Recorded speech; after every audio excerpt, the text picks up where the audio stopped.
আসসালামু আলাইকুম প্রিয় ভর্তি পরীক্ষার্থী বন্ধুরা, আশা করি তোমরা অনেক অনেক ভালো আছো। তো প্রতিদিনই আজকে তোমাদের এবিএস সায়েন্স একাডেমির পক্ষ থেকে আরেকটা দারুণ ভিডিও নিয়ে এসেছি।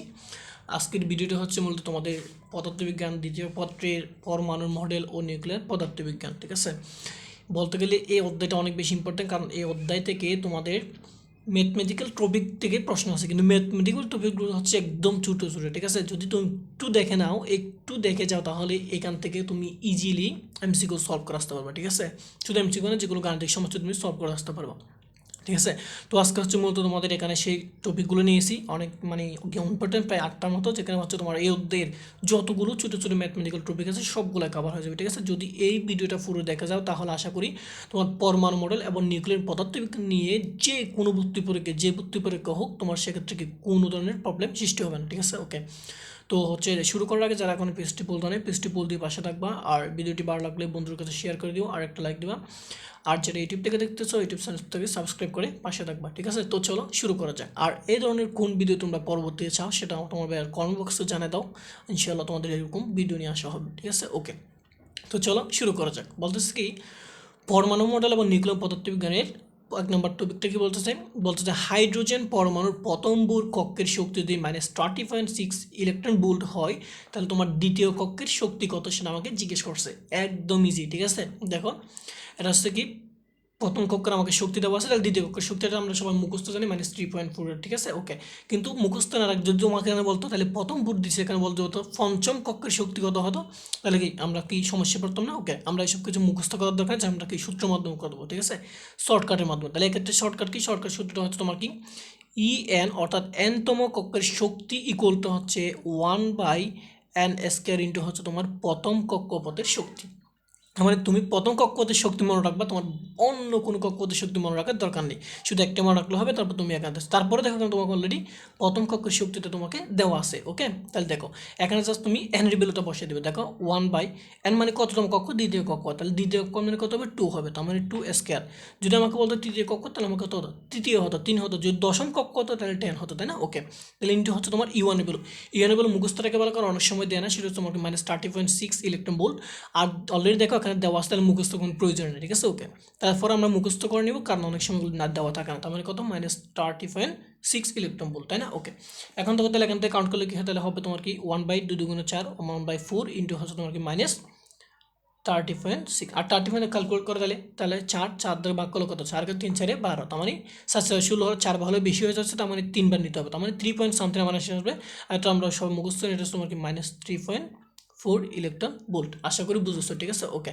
এখন তোমার কি দিয়েছে, জাস্ট তোমার কি বলছে, শক্তির ক্ষেত্রে বলছে। তাহলে আরও দুইটা আছে, ব্যাগের ক্ষেত্রে আছে, এবং তোমার কি ব্যাসার্ধের ক্ষেত্রে আছে। সেক্ষেত্রে আমরা সব দুটাকে শিখে নিই, সেগুলো কি তোমার হচ্ছে, তাহলে এটা হচ্ছে তোমার কিসের ক্ষেত্রে, শক্তির ক্ষেত্রে। তাহলে ব্যাগের ক্ষেত্রে কী হবে, তোমার ব্যাগের ক্ষেত্রে BN ইকুয়াল টু তোমরা মনে রাখবা 1/n ইন্টু B1। ঠিক আছে, অর্থাৎ তুমি B1 এর ভ্যালু মনে রাখলে যত তোমার যে কক্ষপথের ব্যাগ বের করতে তুমি নিজেই বের করতে পারবা। ঠিক আছে, ওকে। তাহলে এর মানে যততম কক্ষপথ বলো সেটা। তাহলে আরেকটা আছে কি ব্যাসার্ধ, তার মানে R, তার মানে RN ইকুয়াল টু হবে, RN ইকুয়াল টু হবে তোমার NR1।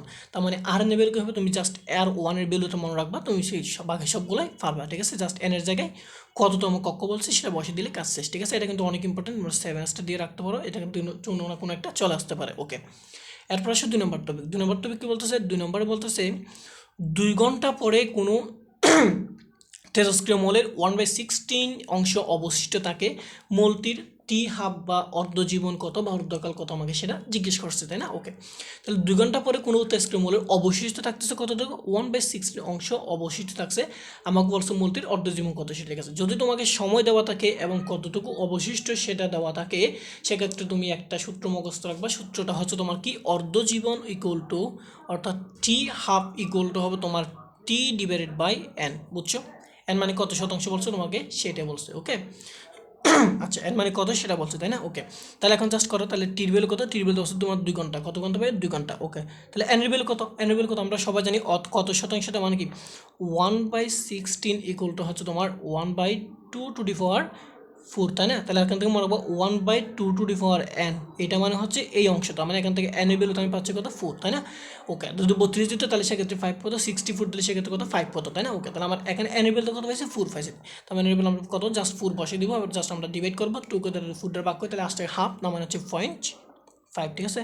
যেহেতু এটা আওয়ার ছিল তাহলে এখানে হবে তোমার কি 0.5 আওয়ার। আশা করি বুঝেছো, ঠিক আছে। ওকে, এটা 3 স্টার তত বেশি ইম্পর্টেন্ট না, তারপর আসতে পারে যেহেতু সূত্রটা তোমরা কখনো হয়তো আগে পরিচিত হয় না সেরকম হতে পারে। ওকে, এরপর আসো 3 নাম্বার টপিক। 3 নাম্বার টপিক কী বলতেছে? 3 নম্বরে বলতেছে রেডিয়ামের অর্ধজীবন যদি 1590 বছর হয় তাহলে এর গড় জীবন কত, আমাকে সেটা জিজ্ঞেস করছে। রেডিয়ামের আমাকে অর্ধজীবন দেওয়া আছে এবং গড় জীবন কত সেটা আমাকে বের করতে হচ্ছে। তাহলে অর্ধজীবন এবং গড় জীবন সম্পর্কিত একটা আমরা সূত্র জানি। সূত্রটা কি ভাইয়া? সূত্র হচ্ছে গড় জীবন ইকুয়াল টু, আমরা সূত্রটা জানি সেটা হচ্ছে তোমার কি গড় জীবন, ঠিক আছে। গড় জীবন ইটা ইকুয়াল টু, ঠিক আছে, গড় জীবন ইটা ইকুয়াল টু হচ্ছে তোমার কি ভাই? গড় জীবন ইকুয়াল টু আমরা সবাই সূত্র জানি সেটা তোমার কি টি হাফ বা অর্ধজীবন ডিভাইডেড বাই 0.693। এটা আমরা সবাই সূত্র জানি। গড় জীবন এটা ইকুয়ালটা হচ্ছে টি হাফ বা অর্ধজীবন ডিভাইড বাই 0.693। এখন জাস্ট আমরা এখানে করবো বেলুগুলো বসে দেবো। তো আমার টি হাফের বেলু কত হয়েছে? অর্ধজীবন হচ্ছে 1590 আর এদিকে হচ্ছে তোমার কি 0.693, ঠিক আছে। এখন হচ্ছে ক্যালকুলেটার সাথে কীভাবে করবো দেখো, আমরা দশমিককে তুলে পেলে এটা কত হয়? মনে করো দশমিক নেই, ঠিক আছে। আমার কত আছে দেখো তো, এই যে 6কে ধরে কাটি তাহলে কত? 6 2 12, 3 4 তাহলে 3 বার আসবে না কখনো, 2 হবে, ঠিক আছে, 2 বাইন আসবে। তাহলে এখন দেখো তো এটা যদি হাজারের মতো আছে মানে এটাকে যদি আমি দশমিক তুলে পেলে তাহলে এটা হবে কত? এটা হবে তোমার জাস্ট 693 আর এটা হবে কত? জাস্ট 1000 দিয়ে গুণ করছে আর কি উপভোগ, ঠিক আছে। 1590 ইন্টু হচ্ছে তোমার কি 1000, এটাই তো। ওকে, তাহলে এখন জাস্ট আমরা এইটাকে আমরা 700 দেবো। কত দেবো? 700, 693 মানে 700 কাছাকাছি, তাই না? ওকে, তাহলে 700 কাছে হলে তাহলে 1500 মানে 1590 মধ্যে কয় যাবে? 7 2 1400, 300 2100। তার মানে 3 বার হলে আমার কি হয়েছে? বেশি হচ্ছে, তার মানে কি 2 বারের কাছাকাছি দেবে, তার মানে 2 বারের কাছাকাছি। তাহলে এখান থেকে আমার বিরত আসবে কত? 2000, আর একটু বেশি হবে কারণ এখানে 1400 বেশি, তাই না? তাহলে ক্যালকুলেটার করলে সেখানে আসবে কি 2000 হচ্ছে একটা বড় একটা বিল আসবে। যদি আমি ক্যালকুলেটার করি সেক্ষেত্রে আমার একুরেট বেরোটা আসবে। তাহলে একুরেট বেরোটা হবে তোমার কত? একুরেট বেরোটা আসবে কত? এই 1590 ডিভাইডেড বাই হচ্ছে তোমার কি 0.693, ঠিক আছে। এটা আমার আসছে কত? 2294, ঠিক আছে। ওকে, তাহলে আমার বেরোটা আসছে কত? 2294, পয়েন্ট হচ্ছে 37, ঠিক আছে। আশা করি বুঝো। যদি ক্যালকুলেটার ছাড়া হয় তাহলে তুমি একদম ইজিলি তুমি ধরে ফেলতে পারো, ঠিক আছে। ওকে, এইভাবে। এরপর আসো 4 নম্বর টপিক। এটা কিন্তু অনেক ইম্পর্টেন্ট, এটা তুমি প্রাইভেট দিয়ে রাখতে পারো। ওকে, এরপর আসো 4 নম্বর টপিক। 4 নম্বর টপিক কি বলতেছে? 4 নম্বরে বলতেছে কোনো তেজস্ক্রিয় পদার্থের অর্ধায়ু যদি 25 ইয়ার হয় তাহলে 100 বছর পর ওই তেজস্ক্রিয় পদার্থের কত শতাংশ অবশিষ্ট থাকবে? কত শতাংশ অবশিষ্ট থাকবে সেটা আমাকে বের করতে বলছে, ঠিক আছে। আমাকে কোনো একটা তেজস্ক্রিয় পদার্থ যেটা আমাকে অর্ধায়ু দেওয়া আছে, কত ভাইয়া? অর্ধায়ু দেওয়া আছে আমার 25 বছর, তাহলে আমাকে 100 বছর পর কতটুকু তোমার অবশিষ্ট থাকবে সেটা আমাকে বের করতে হচ্ছে। তাই আমরা অবশিষ্ট থাকার কথা আমরা সূত্র জানি N by N naught. N by N naught মানে কতটুকু অবশিষ্ট থাকবে সেটা, ঠিক আছে। N by N naught equal আমরা সূত্র মানে কি ই ইনভার্স ল্যামডা টি, তাই না? ওকে, এটার মাধ্যমে যদি আমি ক্যালকুলেটারে করতে যাই আমাদের একটু টাফ হয়ে যাবে, ঠিক আছে। তাহলে আমরা এটা না করে আমরা শর্টকাট করবো এমসিকিউর জন্য। সেটা হচ্ছে তোমার কি দেখো 25 বছর হচ্ছে তার অর্ধায়ু, ঠিক আছে। তাহলে প্রথমটা কি পূর্ণ বস্তু মানে কি 1, একটা সম্পূর্ণ বস্তু, ঠিক আছে। তার অর্ধায়ু কত? 25 বছর। তার মানে 25 বছর পর তার কি হবে? অর্ধেক হয়ে যাবে, তার মানে 1-এর অর্ধেক কি হাফ হয়ে যাবে। ওকে, এরপর আবার কি অর্ধায়ু? তাহলে 25 বছর আবার, তাহলে আবার অর্ধেক হয়ে যাবে, মানে হাফের অর্ধেক মানে কত? 1/4।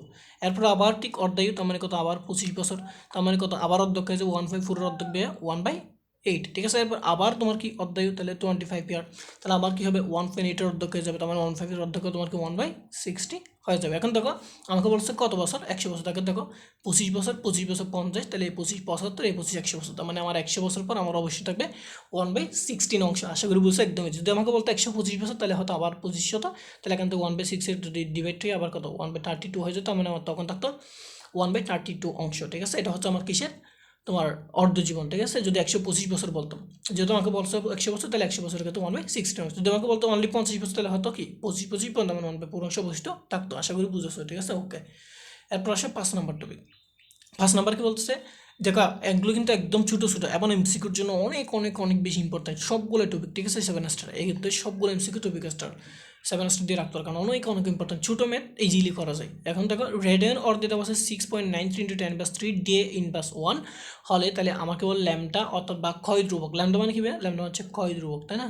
ক্ষয় ধ্রুবক, ল্যামডা মানে আবার কি? ক্ষয় ধ্রুবক। তো আমাকে ক্ষয় ধ্রুবকের ভ্যালু বের করতে হচ্ছে। আমাকে বলছে রেডিয়ানের অর্ধে দেওয়া আছে, আমাকে ক্ষয় ধ্রুবকের ভ্যালু দেওয়া আছে। আমি নিচেরটা দেখো ঠিক সেমভাবে কোনো পদার্থের গড় আয়ু দেওয়া আছে, তাহলে ক্ষয় ধ্রুবক বের করতে হবে। তার মানে আমার এখানে দুইটা ইকুয়েশন আছে, একটা হচ্ছে তোমার অর্ধায়ু এবং ক্ষয় ধ্রুবক সম্পর্কিত ইকুয়েশন, আর একটা হচ্ছে তোমার কি গড় আয়ু এবং ক্ষয় ধ্রুবক ইকুয়াল টু এই তোমার কি রিলেটেড ইকুয়েশন। ওকে, তাহলে অর্ধায়ু এবং ক্ষয় ধ্রুবক রিলেটেড ইকুয়েশনটা কি? সেটা হচ্ছে তোমার কি ক্ষয় ধ্রুবক ল্যামডা ইকুয়াল টু, ক্ষয় ধ্রুবক ল্যামডা ইকুয়াল টু হবে তোমার কি ভাইয়া 0.693 ডিভাইড বাই 0.693 ডিভাইড তোমার কি অর্ধায়ু। তার মানে কি বুঝছি আমি এখান থেকে অর্ধায়ু এবং ক্ষয় ধ্রুবক দিতে সূত্র কি অর্ধায়ু ক্ষয় ধ্রুবক কি করতে হবে 0.693 ডিভাইড বাই অর্ধায়ু, তাই না?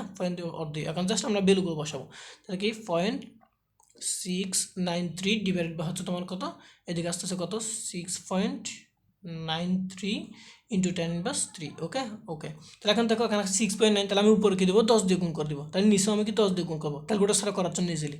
তাহলে উপরে যখন আমি 10 দিয়ে গুণ করবো তখন আমার ভ্যালুটা আসবে 6.93, আর নিচে যখন আমি 10 দিয়ে গুণ করবো তখন আসবে 6.93, জাস্ট এখান থেকে 10^3 থেকে একটা কমে যাবে, তার মানে হবে ইন্টু 10/2 হবে, তাই না? ওকে, এখন দেখো এই 6.93 আমার ইজিলি কাটা যায়। ওকে, ইজিলি কাটা গেলে বাকি থাকবে কি, বাকি থাকবে 1/10^2, আর 10^2 যখন আমি উপরে নিয়ে যাবো তখন সেটা হয়ে যাবে কি 10^2, আর 10^2 মানে কত হবে 10^2 মানে হচ্ছে 100। আসা হচ্ছে আমার তোমার কি ল্যামডার ভ্যালু বা তোমার ক্ষয় ধ্রুবকের ভ্যালু, আশা করি বুঝেছি, ঠিক আছে? এটা অনেক ইম্পর্টেন্ট। এরপর হচ্ছে 6 নাম্বার ঠিক সেম টপিক সেম টাইপ, ঠিক আছে? এখন বলছে এখানেও আমাকে ক্ষয় ধ্রুবক বের করতে বলছে অর্ধের ভ্যালু দিয়ে, এখানে আমার ক্ষয় ধ্রুবক বের করতে বলছে কিসের ভ্যালু দিয়ে, গড় আয়ুর ভ্যালু দিয়ে। তাহলে গড় আয়ু এবং ক্ষয় ধ্রুবক সম্পর্কিত আমার লেখাটা ইকুয়েশনটা কি, আমার ইকুয়েশনটা হচ্ছে তোমার কি ক্ষয় ধ্রুবক ল্যামডা ইকুয়াল টু হচ্ছে 1/গড় আয়ু, ঠিক আছে? ক্ষয় ধ্রুবক ল্যামডা ইকুয়াল টু 1/গড় আয়ু, ঠিক আছে? ওকে 1/tau বা 1/গড় আয়ু। ওকে, এখানে জাস্ট আমরা ভ্যালুগুলো বসে, তাহলে 1/গড়ায় কত, তাহলে 4000 বছর, তাহলে 1/4000 বছর আমরা ডিভাইড করলে সেক্ষেত্রে কি এক্ষেত্রে আমার ভ্যালুটা তোমার কত আসবে, তাহলে আমরা যদি ক্যালকুলেট করি, ক্যালকুলেশন আমরা আগে করি, দেখো 1000 ভাগ করলে কত, তাহলে 1 না, তাহলে 1 তো 4000-এর মধ্যে জীবনে যাবে না, তাই না? ওকে, তাহলে দশমিকের জন্য একটা শূন্য নিবে যাবে না, তাহলে আবার জন্য আবার একটা শূন্য আবার যাবে না, আবার দিব আবার শূন্য আবার যাবে না, ঠিক আছে? ওকে, তাহলে 3টে শূন্য নিতে হবে, এরপর কি শূন্য, তাহলে 10,000 মানে 1 লক্ষের মধ্যে তাহলে 4000 কবে যাবে 40,000 মতো, আমার 10 বার যাবে, তার মানে 1 আসবে। তাহলে এখান থেকে আমার 0.0001 সেই ভ্যালুটা আসতেছে, আমি যদি ক্যালকুলেট করি সেক্ষেত্রে আমার সেই ভ্যালুটা আসবে, ঠিক আছে? ওকে, 1/40, তার মানে কত, এই যে 2.5 ইন্টু 10^4, ঠিক আছে? অথবা 1/এটা, তার মানে ভ্যালুটা আসছে কত 2.5 ইন্টু 10^4, তাহলে এই 2.5 ইন্টু 10^4 এটা হচ্ছে তোমাকে আমার ল্যামডা ভ্যালু, ঠিক আছে? আমরা এইভাবে ম্যাথ করলেও কিন্তু সেটা ইজিলি বের করা যাবে। ওকে, আচ্ছা, যেহেতু 4 দিয়ে, এই যে 4 দিয়ে 100 ভাগ করলে কত 0.25 না, এই যে 25 আসতো, মানে 0.002 25 আসতেছে, আর 0.0025কে আমরা যদি ইয়াতে নিয়ে আসি তাহলে সেটা হবে কি 2.5 ইন্টু 10^4। আশা করি বুঝেছি। ওকে, এর পরবর্তী আসে 7 নাম্বার টপিক। 7 নাম্বার টপিক বলতেছে কি রেডিয়ামের গড় আয়ু এবং অর্ধায়ুর মধ্যে অনুপাত, ঠিক আছে? গড় আয়ু এবং অর্ধায়ুর অনুপাত আমরা সবাই জানি। রেডিয়ামের গড় আয়ুর ক্ষেত্রে আমরা ইকুয়েশন থেকে জানিবে, রেডিয়ামের গড় আয়ুর ক্ষেত্রে আমরা ইকুয়েশনটা জানি হচ্ছে আমার গড় আয়ু টাও ইকুয়াল টু, আমরা একটু আগে লিখছি না এই যে 1/λ, টাও ইকুয়াল টু 1/λ, তাহলে টাও ইকুয়াল টু হচ্ছে 1/λ।